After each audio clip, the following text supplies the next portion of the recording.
The morning began in monochrome. Grey sky pressed against grey streets, the kind of light that flattened every surface and stripped colour from the world. The suburb appeared rehearsed, trimmed hedges, identical mailboxes, flags hanging from porches like frozen gestures of obedience. The air itself seemed to hold its breath. Officer Daniel Hurst drove slowly down Maple Ridge Drive, his patrol car humming with a low mechanical patience. The dashboard light blinked steady, a metronome of order. His gloved hands rested on the wheel with practiced stillness. He preferred these neighborhoods, quiet, predictable, easy to control. The kind of streets where nothing happened until it did. The radio crackled, a report, sharp and sterile. Unit 3, possible 1064 at Pine Mart. Suspect last seen heading east on foot. Hurst's jaw tightened. A robbery, the kind that interrupts a morning without warning. He pictured it before he saw anything. A shadow running, something dark in the hand, a figure that fit the mental outline of guilt. He turned left, the tires cutting softly across damp asphalt. At the corner of Birch and Ellison he saw him, a boy walking alone. 17, maybe 18. Tall, lean, wearing a school uniform, white shirt, navy tie, khaki pants, a backpack slung over one shoulder, the zipper half open, revealing the edge of a notebook filled with grid paper. No hurry in his step, no visible fear. Just motion, deliberate, measured, unguarded. Hurst slowed the cruiser beside him. "Hey," he called out through the rolled-down window. "Mind stopping a second?" The boy turned, startled but calm. "Yes, sir." The officer stepped out, one hand resting near his belt, though not yet on the holster. The move was unconscious. Muscle memory rehearsed too many times. "What's your name?" "Jamal Price." "Where you coming from, Jamal?" "School." "Early for that, isn't it?" "I have tutoring before first period." Hurst nodded once, scanning the street. Empty lawns, still air. The faint sound of a sprinkler ticking 2 houses down. The silence between each drop stretched longer than it should have. "Got ID?" "Yes, sir." "In my wallet." Jamal reached slowly into his pocket, the motion careful, practiced from experience. He handed over the card, a student ID with a photo, edges slightly frayed. Hurst studied it longer than necessary. The face matched. The name matched. The school was 3 blocks away. But the narrative had already formed. A lone figure near the reported scene carrying a backpack. He didn't see innocence. He saw proximity. "Mind if I check your bag?" Jamal hesitated just slightly. "Am I under arrest?" The question froze the air. A simple line, polite, factual. Yet it unsettled something in Hurst. The boy's tone wasn't defiant, only precise, measured. Hurst's radio buzzed again. Suspect possibly in dark clothing, carrying a black backpack. He glanced down. The backpack was navy, not black. But that detail slipped past him like water over oil. "Just a precaution," Hurst said, his voice tightening. Jamal exhaled. "Okay." The zipper's rasp echoed faintly as the officer searched. Notebooks, a pencil case. A folded sheet of graph paper covered in neat mathematical symbols, dense, intricate, symmetrical. Equations written in blue ink like a form of art. "What's this?" "My homework," Jamal said. "Calculus." The officer didn't respond. He replaced the paper, slower this time, as if unsure what he had touched. Then, with the ease of habit, he said, "Turn around, please." Jamal blinked. "Why?" "Just turn around," he obeyed. The sound of metal followed, the crisp click of handcuffs, one side, then the other. A sound louder than the sirens that had begun to approach from a distance. It punctured the silence like punctuation at the end of an unjust sentence. "You're being detained for questioning in relation to a robbery," Hurst said. The words mechanical, memorized. "I didn't do anything," Jamal replied. Steady but quiet. "You can explain that at the station." The officer recited the Miranda rights with a practiced monotone, eyes fixed on the boy's posture, upright, controlled, as though refusing to bend under the metal constraint. The neighbors began to emerge, curtains shifting, a door opening somewhere down the block. Observation disguised as curiosity. Hurst felt their gaze like endorsement, silent approval. The image was complete. Authority, order restored, threat contained. He guided Jamal into the back seat, the door shutting with a hollow finality. The boy's reflection appeared faintly in the plexiglass divider, a double image, fractured by transparency. Hurst sat in the front, entering the necessary codes into his onboard system. Male, black 17, Possible suspect, non-violent, compliant. The cursor blinked. Each word, each checkbox, reduced the living presence behind him into data, manageable and disposable. He caught his own reflection in the rearview mirror, eyes pale under fluorescent dashboard light, badge glinting faintly against his chest. The reflection seemed brighter than the man wearing it. The sirens faded as backup arrived to secure the non-existent scene. Inside the car, silence returned. Jamal stared out the window, not at the officer but at the horizon beyond the subdivision, where the grey sky met the grey road. He spoke once, quietly, as though to himself. "They teach us to show our work." Every answer. Every step. Hurst didn't respond. The words hung between them, precise as the equations on that graph paper. Too logical to argue with, too human to record. The cruiser began to move. The tires rolled over the wet pavement, leaving behind nothing but faint, dissolving marks. In the distance, the neighborhood resumed its stillness, flags unmoved, hedges perfect, doors shut again. The illusion of order restored itself, layer by layer, but in the back seat, order had taken another shape, the cold geometry of restraint, the mathematics of control disguised as procedure, and on the seat beside Jamal, one corner of his graph paper had slipped from the unzipped backpack, fluttering gently with each turn of the wheels, blue ink lines intersecting in perfect, merciless symmetry. The system was already solving for him. The room was a cube, precise, colorless, without air. A single bulb burned above the metal table, humming with the fatigue of constant use. The walls were painted an institutional beige that refused to absorb light. Everything reflected it instead. The table, the one-way mirror, even the chrome cuffs looped through a metal ring on the surface. Fluorescent light trembled at irregular intervals, as though unsure of its own endurance. Each flicker revealed a shift in tone, white to grey, grey to blue, then back again. The effect was unsettling, like breathing underwater. Officer Daniel Hurst sat across from Jamal Price. Between them, nothing but a stack of forms, a half-empty cup of coffee, and the dull echo of the HVAC. The air carried a scent of disinfectant, faintly metallic. It felt less like a room for conversation and more like a holding cell for truth itself. Jamal's posture was unyieldingly calm. His hands lay folded neatly on the table, wrists free now but still marked by the faint impressions of metal. His backpack sat on the floor beside his chair, zipped, silent. His folded student ID rested at the edge of the table, a small rectangle of plastic that reduced him to a name, a number, a face under institutional lighting. Hurst began with routine. He always began with routine. "Name. You already have it. I want to hear it again." "Jamal Price." Hurst wrote it down, though he didn't need to. The act of writing was part of the ritual, the sound of pen on paper a reminder of hierarchy. "Where were you at 7:40 this morning?" "At school." "What part of the school?" "The math department." "Room 204. What were you doing there?" "Tutoring." Hurst looked up. "Tutoring who?"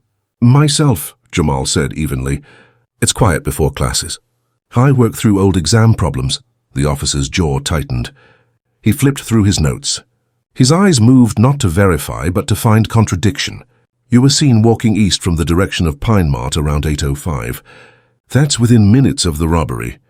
"Yes, why were you walking that way?" "It's my route to school. I had to get a book from my locker." Hurst leaned forward slightly, elbows on the table. "You expect me to believe you were solving math problems at 7:40, then taking a stroll past the scene of a robbery?" "I don't expect you to believe anything," Jamal said quietly. "You asked what I was doing." I answered. The silence that followed was long and unsupervised. The fluorescent hum filled it, indifferent to both men. Hurst broke it with a sigh that disguised his irritation. He reached for the case report he had typed an hour earlier. On its second page, a timestamp read 07:55, the time he claimed to have first spotted Jamal. Jamal's eyes flicked toward the paper, then back up. "That's not correct." Hurst looked up sharply. "What?" "The time," Jamal said. "You wrote 7:55, but you didn't stop me until 8:02. The dispatch call was at 7:59. I remember the exact minute. Your radio went off as I turned onto Birch Street." The officer said nothing. "It's small," Jamal continued, tone neutral. "But if your time is wrong, your distance is wrong too. The store's 2/3 of a mile from that corner. You couldn't have seen anyone there before the call went out.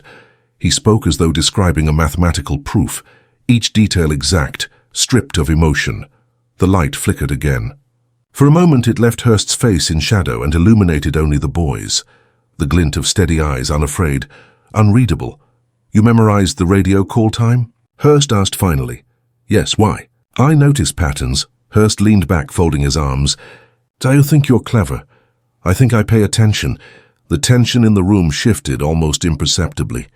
The authority of the uniform began to feel procedural, rather than moral. Hurst sensed it, the edge of control dulling under quiet logic. He tapped his pen against the table, each tap landing in the groove of an old scratch, filling the silence with mechanical rhythm. Jamal looked down at those scratches, at the shallow etchings left by years of interrogations. He imagined every hand that had rested here before his, hands that trembled, that sweated, that folded like his now. The table was layered with memory but no history. The surface told nothing. Hurst returned to his questions. Did you enter the Pine Mart this morning? No. Know anyone who might have? No. Then why would the clerk identify someone matching your description? Jamal's gaze did not falter. Because people see what they expect. The words landed clean, unembellished, but they struck deeper than accusation. For a moment, the hum of the fluorescent light seemed louder than thought. Hurst swallowed once, the sound audible in the stillness. He wanted to correct, to reassert control, but every question felt like a risk now, every word an opening. You're not helping yourself, he said finally. I know. Then why keep arguing? I'm not arguing. Feels like you are. I'm just not agreeing with something that isn't true. Another silence. Longer this time. The hum persisted. The bulb flickered. The air conditioning sighed as though exhausted by their restraint. Hurst gathered the papers, stacking them into alignment with unnecessary precision. His badge caught the light, reflecting a pale shimmer across the table. Jamal's reflection appeared faintly on its surface, distorted, fragmented, faceless. The officer stood. We're done for now. He left the room without looking back, the door shut with a heavy metallic click. Jamal remained seated, eyes on the table, tracing one of the scratches with his fingertip. The grooves were uneven, intersecting in chaotic lines, yet they formed patterns too, a kind of accidental geometry, born from repetition and wear. He unfolded his ID badge, straightened it carefully, and set it flat again. The light above flickered once more, its tremor scattering across the laminated surface like static. The room hummed. The system waited, and somewhere beyond that sound, beyond the walls, beyond the mirrored glass, the truth began to take its first quiet, deliberate breath. The precinct was built like a promise, symmetrical, clean, efficient, but inside it breathed like a machine. Corridors hummed with fluorescent monotony, punctuated by the occasional click of a copier or the echo of a closing door. Desks were arranged in straight lines, each with its own ecosystem of paper stacks, empty mugs, and screens casting sterile blue light. The air smelled faintly of toner and coffee left too long on a burner. Officer Daniel Hurst sat at his workstation beneath the central light grid. His computer screen glowed with the blankness of an open report template. Incident record 4407A. The cursor blinked at the top, a small pulse of authority. Waiting for narrative, he cracked his knuckles and began to type. Subject detained following suspicious activity near scene of robbery. Subject displayed nervous behavior and resisted verbal instruction. Force used minimal. Necessary for compliance. Each phrase was a calibration, a rearrangement of truth into procedural language. No outright lies, only distortions, designed to sound like duty. His fingers moved with practiced confidence, crafting sentences that exonerated before accusation could even form. The cursor blinked between words, a heartbeat of bureaucracy. He paused once to sip from a styrofoam cup. The coffee had gone cold, leaving a brown ring on the incident form beside the keyboard. A careless stain, but permanent now, the kind that outlives accountability.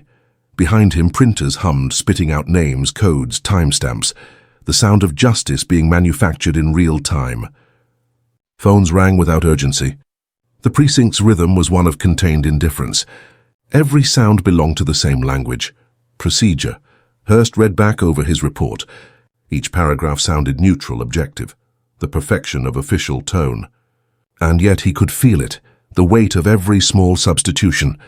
Suspicious instead of ordinary, resisted instead of complied, necessary instead of avoidable. He hit save, the file settled, into the digital archive. One more entry in a system that never, forgot but rarely remembered. He leaned back in his chair and looked at the reflection of the overhead lights in the dark monitor screen. For a moment he couldn't see his own eyes. Only the badge number stitched above his heart caught in the faint glare. Downstairs, the automatic doors hissed open. Gloria Price stepped into the lobby of the precinct. She carried her purse in one hand, a folded jacket in the other, her son's. Her posture was exact, upright, composed, deliberate. She had dressed in plain colors, grey and blue like armor. The lobby was large but airless. 2 security cameras watched from opposite corners. The floor gleamed with industrial polish, reflecting every overhead light. On one wall, a framed slogan read, "Integrity, Service, Accountability." The lettering was gold, slightly chipped at the edges. Gloria approached the reception desk. "My name is Gloria Price," she said. "My son was brought here this morning." Jamal Price. The officer behind the glass partition didn't look up immediately. Her nails tapped at a keyboard, the rhythm mechanical. "What's the date of birth?" "May 15th, 2008, the officer typed. The hum of the printer nearby filled the pause. "He's in holding," she said. "You'll need to wait." "How long?" "Until the investigating officer clears him." Gloria's voice didn't rise, but her silence lengthened, and the pause itself became a kind of protest. She nodded once and sat in the nearest chair. The waiting area was arranged with bureaucratic precision, a row of chairs bolted to the floor, magazines folded but untouched, a vending machine glowing faintly in the corner. The clock above the door ticked without sympathy. She placed Jamal's jacket across her lap, smoothing the sleeves, aligning the seams. Her movements were small acts of order in a place that thrived on disorder disguised as process. Each breath she took was measured, steady, the sound of dignity held under pressure. Upstairs, Hurst printed his report. The machine fed the paper through with a slow mechanical groan, depositing each sheet onto the tray like a verdict. He glanced over it once more, adding his signature at the bottom. Officer D. Hurst filed 0847. He placed the pages in a manila folder and sealed it with a clip. The file joined a stack of others, identical, anonymous. Cases that would move through the system like current through wires, invisible until they burned something. He carried it down the hallway toward the records room. The floor tiles amplified his steps, precise and hollow. At the end of the hall he paused before a window overlooking the lobby. From above he saw Gloria sitting alone, her hands folded over the jacket. Her stillness unsettled him. There was no shouting, no visible grief, just an unbearable calm, the kind that held more power than outrage ever could. Hurst turned away. He left the file on a clerk's desk and walked to the break room where the coffee machine gurgled endlessly. He poured himself a fresh cup, though he didn't drink it. The screen of the nearby copier displayed the message, "Processing." "Please wait," the words repeated, flashing softly in blue. They seemed to belong not only to the machine, but to the building itself, to every process within it. Downstairs, Gloria stood again. She approached the counter once more. "Can I see him now?" "Not yet," the clerk said. "We're processing," she nodded. Her face didn't move, but her fingers tightened on the fabric of the jacket. Behind her, the automatic doors opened again. Another visitor, another waiting body. Another file soon to be written. The system moved forward with indifferent grace. The lights hummed. The machines processed, and in the upper office on the second floor, a single cursor blinked at the bottom of Hurst's screen. Forgotten, but still alive. A pulse of falsehood, steady and soundless, marking time in a world that measured truth by paperwork. Outside, the morning light had brightened. But inside the precinct, the day remained fixed in fluorescent stillness, a place where time did not pass, only accumulate. The courtroom was built to contain sound. High ceilings, heavy doors, padded benches, everything designed to absorb the friction of truth before it could echo too loudly. Morning light filtered through narrow windows, dividing the space into stripes of gold and shadow. The air was dry, conditioned to neutrality. At the front, the state seal hung above the bench, 2 carved figures frozen in mutual regard, their expressions unreadable. Beneath them sat Judge Evelyn Harrow, her posture erect, her face pale with practiced restraint. She had the air of someone who had seen too much and believed too little. The case was small on the docket, State v. Price, Jamal, a name among many. But as the room filled, a current of quiet attention took hold. Officers from the precinct sat along the back wall. Hurst was among them, uniform pressed, face taut with the effort of composure. At the defense table, Jamal sat beside his appointed attorney, Nia Torres. She was young, perhaps too young for the gravity of the room. Her suit a shade too dark, her expression a shade too certain.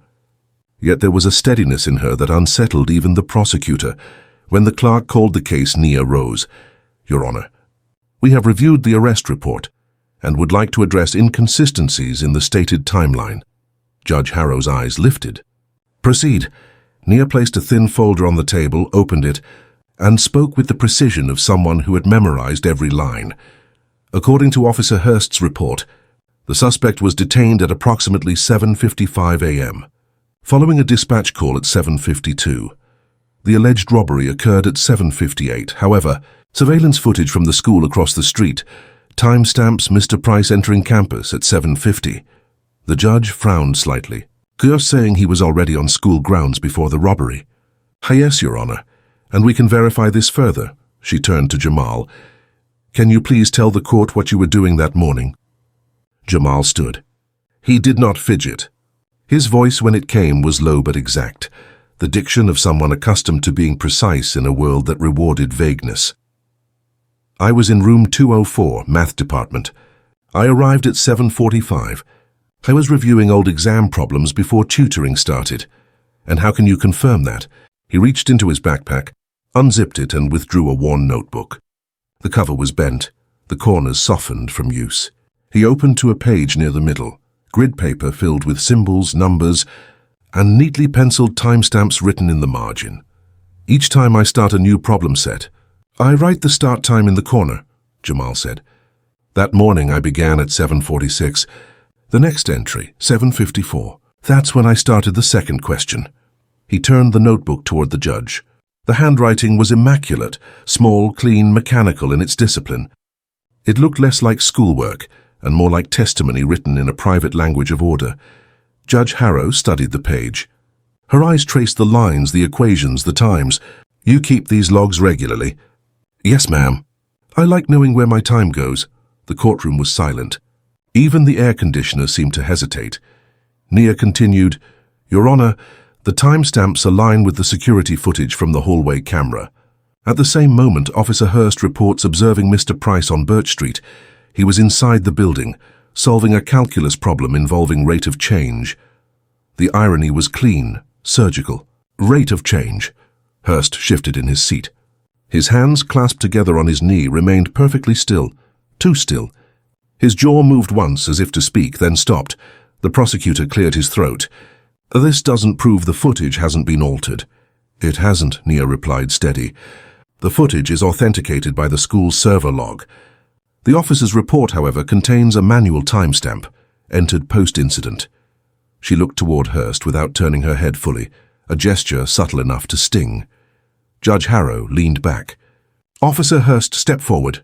The air thickened. Hurst stood, the creak of his belt loud in the silence. "Did you personally enter the times on your report?" "Yes, Your Honor." "Based on what?" "My recollection of events." The judge's tone hardened slightly. "Not radio logs or dispatch data?" "No, ma'am." "Then your times may not be accurate." Hurst hesitated. "They may not." The admission fell into the room like a dropped stone. No one moved. The light from the high window struck the side of Hurst's face, flattening his expression into something unreadable, half human, half emblem. Jamal stood motionless. His hands rested on the edge of the table, fingers barely touching the metal surface. For the first time, the power dynamic shifted not through defiance, but through precision. Nia closed the notebook carefully. "Your Honor, we request immediate dismissal of the charge pending full review of procedural conduct." The judge nodded slowly. "Motion under advisement." She turned her gaze to Jamal. "You may be seated, Mr. Price." He sat quiet as before, but the silence now belonged to him. The clock above the bench ticked once, audibly. Every second seemed suddenly visible. Not just time passing, but time accounted for, measured, witnessed. Hurst returned to his seat. His hands, once so steady on the wheel of control, trembled faintly in his lap. The tremor was small, but visible enough for him to notice it himself, the first physical proof of doubt. The hearing concluded. Papers shuffled. The seal above the bench looked down, unchanged. As the room emptied, Nia placed the notebook back into Jamal's hands. "Keep this close," she said. He nodded. "It's just math." She gave a small, tired smile. "Not today, it isn't." Outside, in the hallway, Hurst paused before exiting. The courtroom doors closed behind him with a soft pneumatic sigh. The sound lingered like a held breath finally released. He stood for a long moment beneath the fluorescent light, eyes fixed on nothing. His reflection appeared faintly in the glass of a framed police commendation on the wall. It was distorted. His features stretched, hollowed by the curve of the glass. For the first time, he did not recognize the man in the reflection. Inside the courtroom, the judge's gavel lay idle on the bench, the notebook still resting nearby. The equations on its pages glowed faintly under the light. Order written against accusation, logic etched into chaos. The clock ticked on, impartial and relentless. Time, the one witness that could not be cross-examined. The hallway outside the courtroom was narrow, designed less for movement than containment. Its walls were paneled in pale wood that reflected the overhead fluorescence with a flat, bureaucratic glow. The air smelled faintly of paper, disinfectant, and something else, the residue of argument, of judgment delayed. Hurst sat on the bench beneath the framed seal of the county, his posture too straight to be relaxed. His hat rested on his knee, his badge still pinned to his chest. His colleagues passed in slow intervals, each offering the same brief nod, that quiet language of institutional solidarity.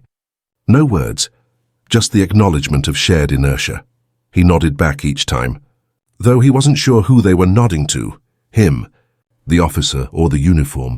From where he sat, he could see through the open doorway into the corridor beyond, Jamal Price walking beside his mother. Gloria's hand rested lightly on her son's shoulder, not guiding him but steadying him. The two moved with composure that bordered on defiance, every step measured, every breath controlled. Jamal's posture was precise, upright, the geometry of dignity. No slouch of relief, no swagger of vindication, just balance, a quiet symmetry between restraint and resolve. Hurst watched them approach the glass doors at the end of the hall. The sunlight beyond them was sharp, almost surgical. When they stepped into it, their figures dissolved into glare, leaving only silhouettes. Then the door closed and they were gone. The hallway seemed to contract around him. He sat still for several minutes after they left, feeling the stillness settle into his bones like sediment. He felt no guilt, not yet. Guilt required moral motion, some belief in a wrong that could still be righted. What he felt was simpler, heavier, exposure. The system he had trusted to shape meaning had turned its light back onto him, and the light was merciless. He looked down at his badge, polished, reflective, flawless.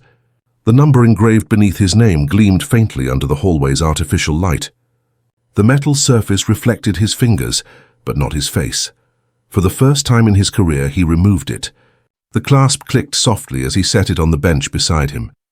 The engraved letters caught the light again, bending it into distorted lines that ran across the wall like cracks. He stared at them until the distortion became unbearable. Then he rose and walked out. That evening, the city was slow under a thin drizzle. Streetlights glowed in wet halos, turning the asphalt into a surface of mirrored ghosts. Hurst drove without direction, his patrol car moving through empty intersections that blinked from green to yellow to red, without witness. The radio murmured with static and coded calls, distant incidents, detached voices. He ignored them. When he finally stopped, it was outside the same convenience store where the robbery had occurred, the Pine Mart. The glass door was repaired now, new and spotless. Inside, a clerk rearranged rows of snack bars with mechanical precision. Everything looked as it had before. He sat in the car engine idling. His reflection stared back from the window, faint, rippling slightly with each vibration of the engine. The mirrored image of the uniform, the badge, the clean shave. Everything in place. Yet behind the surface, the face was foreign. He tilted his head, studying it. The eyes looked smaller from this angle, hollowed by fatigue. The mouth, expressionless but tense as if caught mid-command. He thought of the boy's voice in the interrogation room. "They teach us to show our work."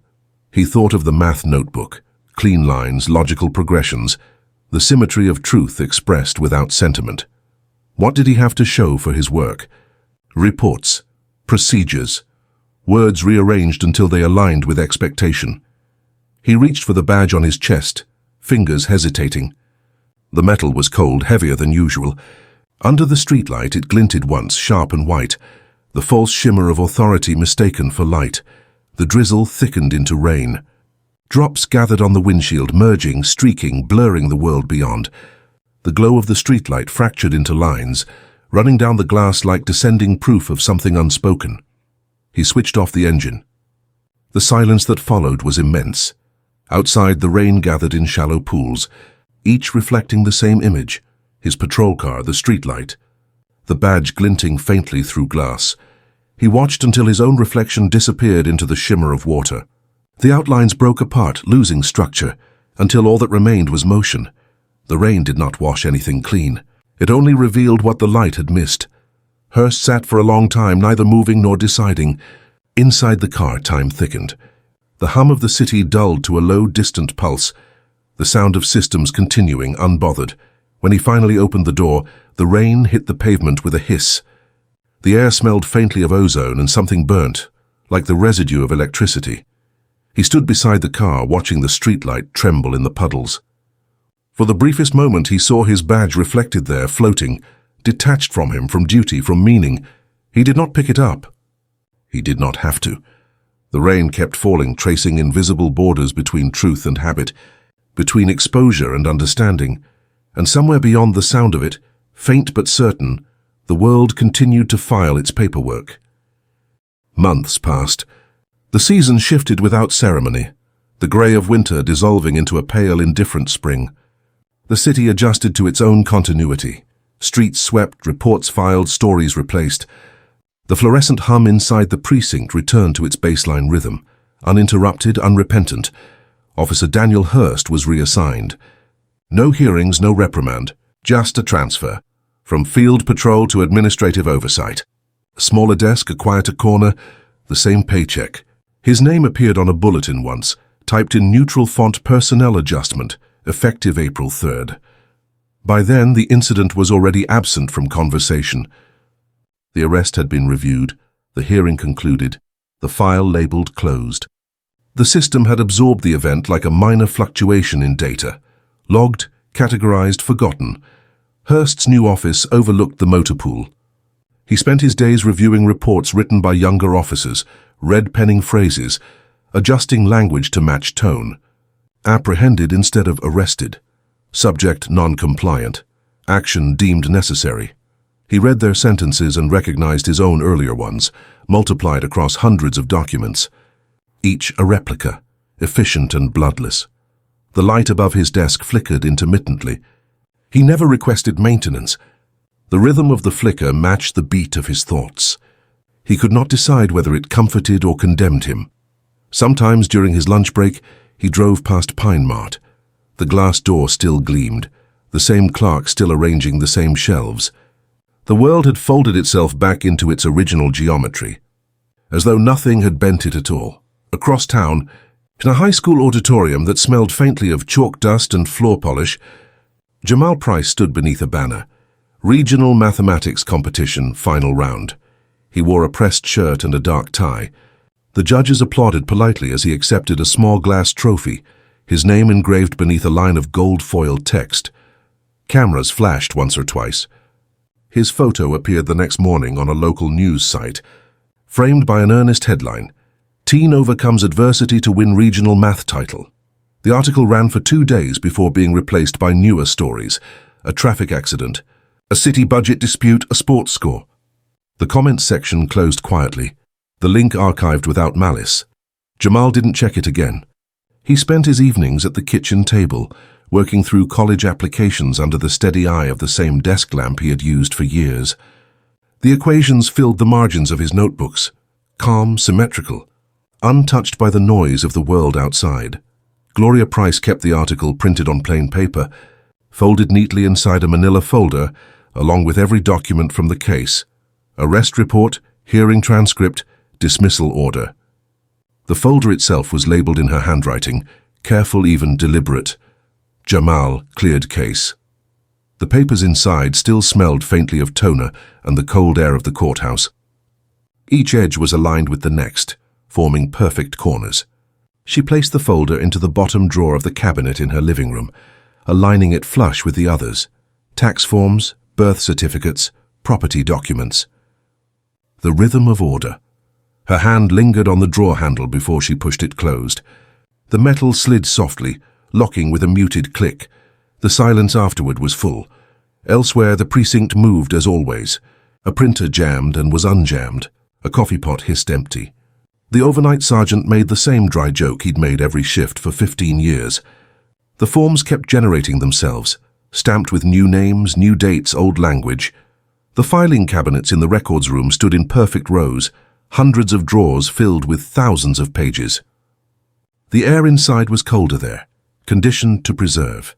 If one listened long enough, the building itself seemed to breathe, not with malice, but with continuity. Each hum, each fluorescent flicker, each shuffle of paper was part of a single mechanical pulse. Hurst passed through the corridor one evening, heading out after shift. The floor lights dimmed automatically as he walked, sensing his departure but not his absence. He glanced once toward the records room, the metal cabinets gleaming faintly under the halogen strips. For a moment he imagined opening one, finding his own name somewhere in the stacked reports. He didn't. He knew it wasn't there. The system never documented the men who carried it, only the movements they made in its name. He stepped outside into the parking lot. The air was cold, the light pale and exact. His patrol car, now someone else's, sat among a row of identical vehicles. He watched the streetlights reflect along their windshields in perfect repetition, identical arcs of brightness over identical glass. For a moment, the world seemed suspended, every object in its place, every process intact. Then the hum of the city resumed, engines, traffic, the mechanical breath of continuity. Across town, Gloria Price stood at her window, watching rain collect on the glass. In the reflection, her face overlapped faintly with her son's trophies lined on the shelf behind her. The sound of paper settled in the quiet, the soft shifting inside the drawer, as if the documents themselves had moved slightly in the dark. She turned off the light. Outside, the city glowed in its usual grid: precincts, offices, classrooms, stores. Each illuminated box contained its own story of order, some written, some erased. From above it looked immaculate. From within, it hummed. The system remained bright, precise, and unfeeling, its edges sharpened by repetition, its silence perfected by design. And beneath that silence, somewhere unseen, truth persisted in smaller forms. A boy's notebook, a mother's drawer, a flickering light that refused to die.